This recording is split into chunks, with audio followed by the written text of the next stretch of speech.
ಶರಣರು ಹೇಳ್ತಾರೆ, ಸಾವಿರಕ್ಕೊಬ್ಬ ಸತ್ಯ, ಲಕ್ಷಕ್ಕೊಬ್ಬ ಭಕ್ತ, ಕೋಟಿಗೊಬ್ಬ ಶರಣ.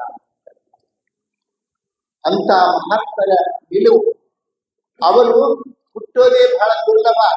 ಹುಟ್ಟಿದ್ರು ಸಹಿತ ಅವರ ದರ್ಶನ ನಮಗೆ ಸಾಧ್ಯ ಆಗೋದು ಇನ್ನೂ ದುರ್ಲಭ ಅಂತಕ್ಕಂಥ ಮಾತನ್ನು ಹೇಳ್ತಾರೆ. ನಮ್ಮ ಅಕ್ಕಪಕ್ಕದಲ್ಲೇ ಯಾರು ಇರ್ತಾರೆ, ನಾವೆಲ್ಲಿ ಗುರುತಿಸ್ತೀವಿ? ನಾವೆಲ್ಲಿ ಗುರುತಿಸ್ತೀವಿ? ಶರಣರನ್ನೇ ಯಾರು ಗುರುತಿಸ್ತಾರೆ ಹೇಳ್ರಿ?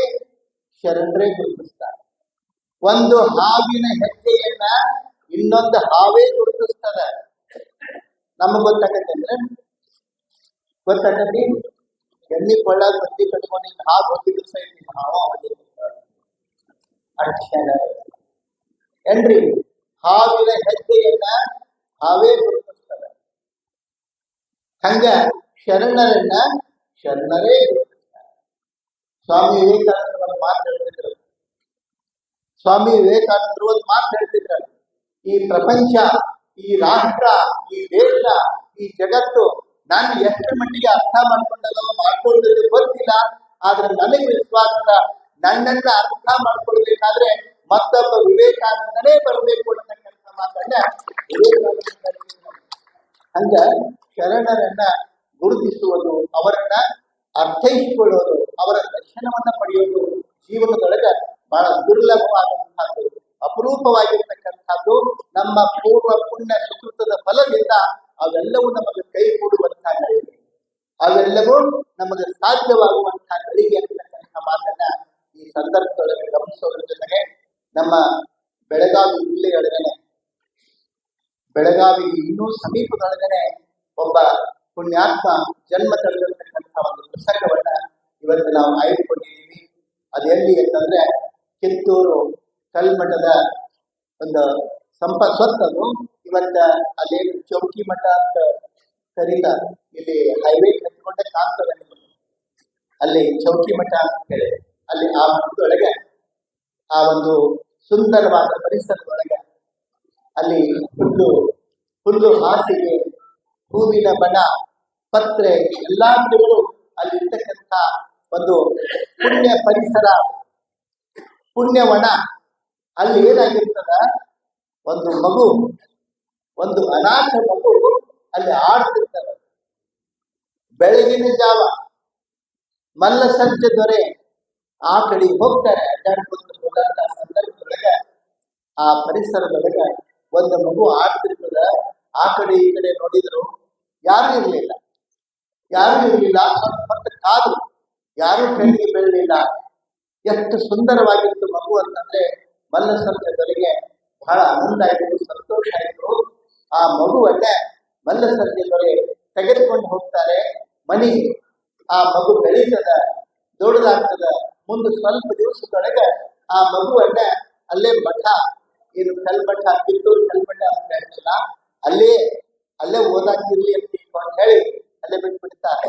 ಆದ್ರೆ ಶಿವಲಿಂಗ ಸಂಜೆ ದೇಸಾಯಿ ಅಂತಕ್ಕಂಥ ಅವರ ಮಗ, ಅವರು ಇಬ್ರು ಸಮವಯಸ್ಕರ ಸಹಪಾಠಿಗಳು. ಹೀಗಿರ್ಬೇಕಾದ್ರೆ ಈ ಮಗು ಯಾವುದು, ಮಡಿವಾಳ ಅವನ ಹೆಸರು. ಈ ಮಗು ಯಾವ ರೀತಿಯೊಳಗ ಬೆಳೀತದ ಅಂತಂದ್ರೆ, ಯಾರು ದಿಕ್ಕಿಲ್ಲ, ಅನಾಥೋ ದೈವ ರಕ್ಷಕಿ ಅಂತ ಹೇಳ್ತಾರೆ. ದಿಕ್ಕಿರ್ಲಾರ್ದವ್ರು ಯಾರು ರಕ್ಷಣೆ ಮಾಡ್ತಾರೆ? ದೇವ್ರ ರಕ್ಷಣೆ ಮಾಡ್ತಾರೆ. ಈಗ ಅಂತಿರ್ತಾರೆ, ಹೋಗಿ ನನ್ನ ಮನೆಯಿಂದ, ನಡಿ ನನ್ನ ಜಾಗದಿಂದ, ಹಂಗ್ ಬದುಕ್ತಿ ಅಂತಿರ್ತಾರೆ. ಸತ್ತ ಹೋಗ್ತಾರೆ, ಬದುಕ್ಸವ್ರು, ಸಲುವವರು, ಒಟ್ಟಾರೆ ಜಗತ್ತಿನ ಎಲ್ಲರೂ ಅದ ಕಂಪನಿನ ಮಳಿ ಯಾಕಾಗ ಬಂದಿದ್ರಿ. ಪುಣ್ಯಾತ್ಮರು ಇರ್ತಾರೆ ನಾಡಿನೊಳಗೆ.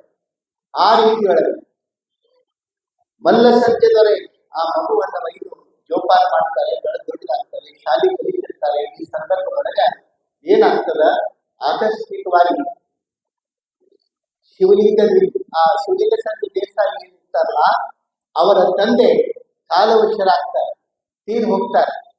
ಆ ಸಂದರ್ಭದೊಳಗೆ ಒಂದ್ ಏನಾಗಿರ್ತದೆ ಅಂತಂದ್ರೆ, ಈ ಮಡಿವಾಳೇಶ್ವರನ ಬಗ್ಗೆ ಆ ಶಿವಲಿಂಗ ದೇಸಾಯಿಗೆ ಒಳ್ಳೆ ಭಾವನೆ ಇರೋದಿಲ್ಲ, ಅಷ್ಟಕ್ಕಷ್ಟೇ ಅವನ ಮೇಲೆ ಪ್ರೀತಿ ಇರೋದಿಲ್ಲ. ಅವರ ಬಗ್ಗೆ, ಮಡಿವಾಳೇಶ್ವರನ ಬಗ್ಗೆ ಸದ್ಭಾವನೆ ಇರೋದಿಲ್ಲ. ಆ ಗರುಡರ ನಮ್ಮ ಪರಿವಾರದಿಂದ ರಾಜರು ಕಲ್ಪನೆಕ್ಕ ಮಠಾಧಿಪತಿಯನ್ನಾಗಿ ಮಾಡಬೇಕು ಅಂತ ತಿಳ್ಕೊಂಡು ಹೇಳಿ ಮಲ್ಲ ಸಂಗೀತನಿಗೆ ಅಪೇಕ್ಷೆ ಇರ್ತದೆ, ಇಚ್ಛಾ ಇರ್ತದೆ. ಆದ್ರೆ ಅವರು ತೀರಿ ಹೋಗ್ಬಿಡ್ತಾರೆ. ಆಮೇಲೆ ನಿರ್ಧಾರವನ್ನು ತೆಗೆದುಕೊಳ್ತಕ್ಕಂಥ ಸಂಪೂರ್ಣ ಒಂದು ಜವಾಬ್ದಾರಿ ಈ ಶಿವಲಿಂಗ ದೇಸಾಯಿ ಬಂದ ಮೇಲೆ ಏನ್ ಮಾಡ್ತಾರೆ ಅಂತಂದ್ರೆ ಅವ ಉಪಾಯ ಮಾಡ್ತಾರೆ. ಉಪಾಯ ಮಾಡಿ ನೀವು ಕಾಶಿಗೆ ಹೋಗ್ಬೇಕು, ಕಾಶಿಗೆ ಹೋಗಿ ಅಲ್ಲಿಂದ ಗಂಗಾಜಲವನ್ನು ತರಬೇಕು. ಗಂಗಾಜಲವನ್ನು ತಂದು ಇಲ್ಲಿ ಅಭಿಷೇಕ ಮಾಡಿ ಪಟ್ಟಾಭಿಷೇಕ ಮಾಡೋದ್ರಿಂದ ಅನುಕೂಲ ಆಗ್ತದೆ. ನೀವು ಹೋಗಿ ತರಬೇಕು ಅಂತ ಹೇಳಿ ಅವ್ರನ್ನ ಕಳಿಸ್ತಾರೆ. ಅವ್ರನ್ನ ಜಪ ಮಾಡಿ ಅವ್ರನ್ನ ಕಾಶಿ ಕಳಿಸಿ ಅವರು ಹೋದ ನಂತರ ಸ್ವಲ್ಪ ದಿವಸದ ಮೇಲೆ ಮತ್ತೊಬ್ಬರನ್ನ ಆ ಕಲ್ಮಠದ ಪೀಠಾಧಿಪತಿಗಳನ್ನಾಗಿ ಮಾಡಿ ಮುಗಿಸ್ಬಿಡ್ತಾರೆ. ಅವರು ತಿರುಗಿ ಮಡಿವಾಳಿ ಹೋದ್ರೆ ಇಲ್ಲಿ ಮುಗಿದೋಗಿರ್ತಾರೆ. ಮನಸ್ಸಿಗೆ ನೋವಾಗ್ತಾರೆ. ಅವರು ಆಗಲು ಅಪೇಕ್ಷೆ ಪಡ್ತಿದ್ದಿಲ್ಲ. ಮಾಡ್ತೀವಿ ಒಂದು ಹಿಂಗೆ ಮಾಡಿದ ಮೇಲೆ ಅವ್ರ ಮನಸ್ಸಿಗೆ ನೋವಾಗಿ ಶಾಪ ಕೊಡ್ತಾರೆ. ಏನು ದೊರೆ ನಿನ್ನ ಅರಮನೆಯೊಳಗ ಕತ್ತಿನಲ್ಲಿ ಕತ್ತಿನಲ್ಲಿ ಅಂತ ಹೇಳಿ ಶಾಪ ಕೊಡ್ತಾರೆ. ಮುಂದೆ ಏನಾಗ್ತದೆ ಇತಿಹಾಸದೊಳಗ ಜನ ಬರ್ತಾರೆ. ಆ ಅರಮನೆ ಏನಾಯಿತು ಹೆಂಗಾಯಿತು ಅನ್ನತಕ್ಕಂಥ ಅದು ಒಬ್ಬ ಮಹಾತ್ಮನ ಶಾಪ. ಒಬ್ಬ ಮಹಾತ್ಮನ ಮನಸ್ಸು ಬಂದಿತ್ತು ಅಂತಂದ್ರೆ ಅದರಿಂದ ಏನೋ ಅನಾಹುತಗಳ ಆಗುವುದರಿಂದ ಇದೊಂದು ಉದಾಹರಣೆ. ಇಂಥ ಮಡಿವಾಳರು ಮಠವನ್ನ ಬಯಸಲಾರ ಮಠ ತಲುಪೇಂದ್ರೆ ಮಠದ ಸುದ್ದಿನ ಬೇಡ. ಏನ್ರಿ ಮಠ ಒಂದು ಉಪಾಧಿ ಇದೆ. ಮಠ ಅನ್ನೋದು ಒಂದು ಉಪಾಧಿ. ನೋಡ್ರಿ ಮಠಕ್ಕಾದ್ಮೇಲೆ ವಿದ್ಯೆ ಇರ್ರಿ, ವಿದ್ಯೆ ಮಾಡ್ರಿ, ಭಕ್ತರು ಬರ್ತೀರಿ. ನೀವು ಬರುವಾಗ ಸ್ವಾಮಿ ಜಲಕ ಮಾಡಿ ಪೂಜೆ ಮಾಡಿ ಬಿಡ್ತೀರಿ. ಅಕಸ್ಮಾತ್ ಜಾತ್ರಾಗಿ ಹೋಗಿ ಪೂಜೆ ತಡ ಎತ್ತಿರ್ತೀರಂದ್ರೆ ಜಳದಲ್ಲಿ ಆಗಿದ್ರೆ ಏನು ಸ್ವಾಮಿ ನಾವು ಜಳಕ ಮಾಡಿ ಎಲ್ಲ ಮಾಡಿ ಇಲ್ಲ ಮಾಡ್ಕೊಂಡೇ ಇರ್ತಾರೆ. ಮುಗಿದ್ರೆ ಸಿಕ್ಕ ಬಿಟ್ಟು ಮಾಡ್ತೀವಿ. ಅದಕ್ಕೆ ಈ ಮಠ ಅನ್ನೋದು ಒಂದು ಉಪಾಧಿ ಇದು. ಇದರ ಒಡವೆನೇ ಬೇಡ ಅಂತ ಹೇಳಿ ಮಡಿವಾಳಪ್ಪ ಸರ್ವತಂತ್ರ ಸ್ವತಂತ್ರನಾಗಿ ಯಾವುದೇ ನಿರ್ಬಂಧವಿಲ್ಲದೆ ಆಧ್ಯಾತ್ಮ ಕ್ಷೇತ್ರದೊಳಗ ಒಬ್ಬ ಯೋಗಿ ರಾಜ ಅನ್ನಿಸಿಕೊಂಡು ಮಡಿವಾಳೇಶ್ವರನು ಅವರು ಸ್ವಚ್ಛಂದವಾಗಿ ನಮ್ಮ ಬದುಕನ್ನು ಬದುಕ್ತಾರೆ. ಯಾವ ಅಂತಂದ್ರೆ ಆನೆ ನಡೆದದ್ದೇ ದಾರಿ ಹಿಡ್ಕೊಂಡು ಆನೆ ಹೋಗಂಗಿಲ್ಲ. ಆನೆ ಏನು ಹೋಗ್ತದೆ ಅಲ್ಲೇ ದಾರಿ ಇಲ್ಲ, ಅದೇ ಒಂದು ದಾರಿ. ಆ ರೀತಿಯೊಳಗ ತಮ್ಮ ಬದುಕನ್ನು ಬದುಕ್ತಾರೆ. ಅಲ್ಲಿಂದ ಗರ್ಗಕ್ಕೆ ಬರ್ತಾರೆ. ಗರ್ಗಕ್ಕೆ ಬಂದು ಅಲ್ಲಿ ದೇಸಾಯಿಯವರ ಜಾಗದೊಳಗ ಅಲ್ಲಿ ಮಠವನ್ನು ನಿರ್ಮಾಣ ಮಾಡ್ತಾರೆ. ಇವತ್ತಿಗೂ ನೋಡ್ತೀವಿ ಗರ್ಗದೊಳಗ ಮಡಿವಾಳೇಶ್ವರ ಮಠ ಬಹಳ ದೊಡ್ಡ ಪ್ರಮಾಣದೊಳಗ ಇವತ್ತ ನಾಡಿನೊಳಗ ಆಧ್ಯಾತ್ಮಿಕ ಜಾಗೃತಿಯನ್ನು ಮಾಡತಕ್ಕಂಥ ಕಾರ್ಯವನ್ನ ಆ ಮಠದ ಮೂಲಕ ನಡೆಸುವುದನ್ನು ನಾವು ಮಾಡ್ತೀವಿ. ಇವತ್ತ ಅಂಥ ಮಡಿವಾಳೇಶ್ವರರು ಎಲ್ಲ ಕಡೆಗೂ ನಿಮ್ಮ ಲಕ್ಷ್ಯಗಳಲ್ಲಿ ಅವರು ಕಾಶಿಯೊಳಗೆ ಓದಿದ್ರು, ಪಂಡಿತರು ಹೌದು. ಅದರ ಜೊತೆಗೆ ಸೂರ್ಯ ಉಪಾಸನೆಯನ್ನು ಮಾಡ್ತಿದ್ರು. ಅವರು ಸೂರ್ಯ ಉಪಾಸನೆ ಅಂದ್ರೆ ಸೂರ್ಯನನ್ನ ಬರಿಗಣ್ಣಿನಿಂದ ಪ್ರಖರವಾದ ಸೂರ್ಯನನ್ನ ಬರಿಗಣ್ಣಿನಿಂದ ನೋಡುವ ಮೂಲಕ ಸೂರ್ಯನ ಶಕ್ತಿಯನ್ನ, ಸೂರ್ಯನ ಶಾಖವನ್ನ ತಮ್ಮೊಳಗೆ ಇಟ್ಕೊಂಡು ಆ ಶಾಖದಿಂದ ತಮ್ಮ ಶಕ್ತಿಯನ್ನ, ಯೌಗಿಕ ಶಕ್ತಿಯನ್ನ ಜಾಗೃತ ಮಾಡಿಕೊಳ್ತಕ್ಕಂಥ ಒಂದು ನಿಸರ್ಗ ರೂಪಿತವಾದಂತಹ ಮಾರ್ಗವನ್ನ ಅವರು ಕಂಡುಕೊಂಡಿದ್ರು. ಆ ಪ್ರಖರವಾದ ಸೂರ್ಯ ದರ್ಶನಕ್ಕೂ ಏನೋ ಅವರ ಕಣ್ಣುಗಳು ಹೋಗ್ತಾವ. ಮುಂದೆ ಭವಿಷ್ಯದೊಳಗೆ ಅವರ ಕಣ್ಣುಗಳು ಕಾಣಲಾಗ್ತಾವ. ಅಂಥ ಲೀಲಾಪುರುಷನಾಗಿ ಬೆಳೆಯತಕ್ಕಂಥ ಮಡಿವಾಳೇಶ್ವರ ಸಿದ್ಧಾರೂಢರಿಗೆಲ್ಲ ಬಹಳ ಮಾರ್ಗದರ್ಶನ ಮಾಡತಕ್ಕಂಥವ್ರು. ಸಿದ್ಧಾರೂಢರು ಅವರು ನೇರವಾಗಿ ಅವರ ಸಂಪರ್ಕದಲ್ಲಿ ಇರ್ತಕ್ಕಂಥವ್ರು. ಒಂದ್ ದಿವಸ ಹುಬ್ಬಳ್ಳಿಯ ಸಿದ್ಧಾರೂಢ ಮಠಕ್ಕೆ ಕಾಶಿಯಿಂದ ಒಬ್ಬ ಬಹಳ ದೊಡ್ಡ ಪಂಡಿತ ಬರ್ತಾರೆ.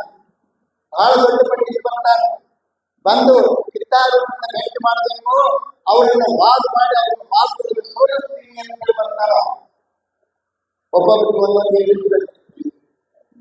ಏನೋ ನಾನು ಬಹಳ ಚಂದ ಇದ್ದೀನಿ ಅಂತ ಒಬ್ಬರಿಗೆ, ನಾನು ಬಹಳ ಶಕ್ತಿವಂತ ಇದ್ದೀನಿ ಅಂತ ಒಬ್ಬರಿಗೆ, ಹಿಂಗ ಬಹಳ ಶ್ರೀಮಂತ ಅಂತ ಒಬ್ಬರಿಗೆ, ಇವ್ರಿಗೆ ಏನೇನು ಯಾರ್ಯಾರಿಗೆ ಬಹಳ ಇರ್ಬೇಕು ಇರಬಾರ್ದು ಇವೆಲ್ಲ ಇರಬೇಕ ಅವಶ್ಯ.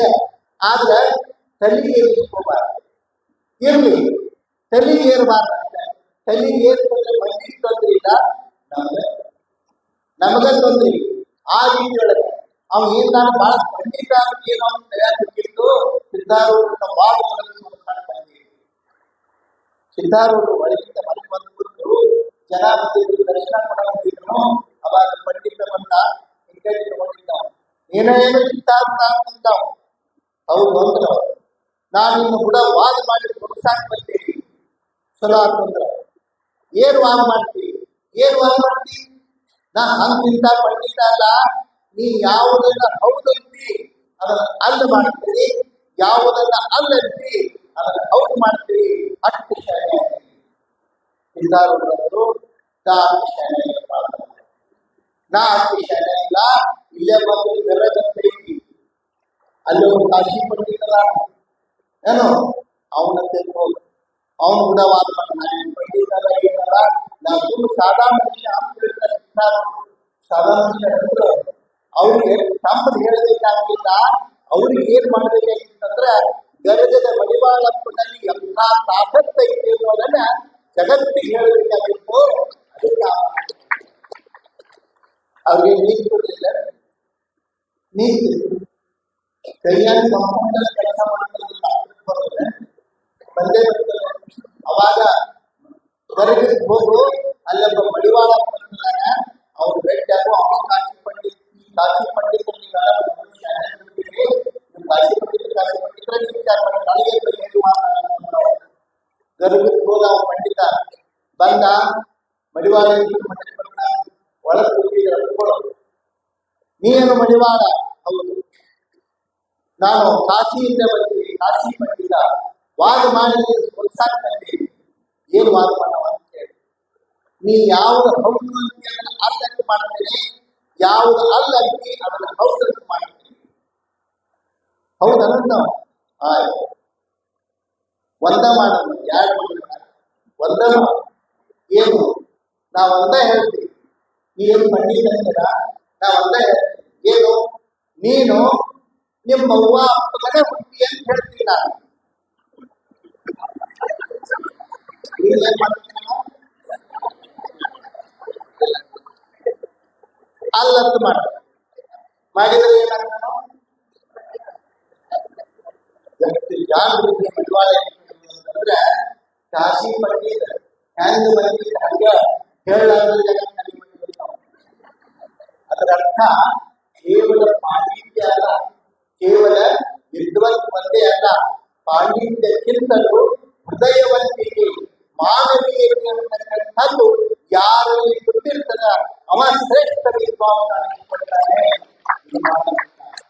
ನಾನು ಶರಣೆ ಜೊತೆಗೆ ನನ್ನಲ್ಲಿ ಮಾನವೀಯ ಅನುಕಂಪೆ ಇರಲಿ.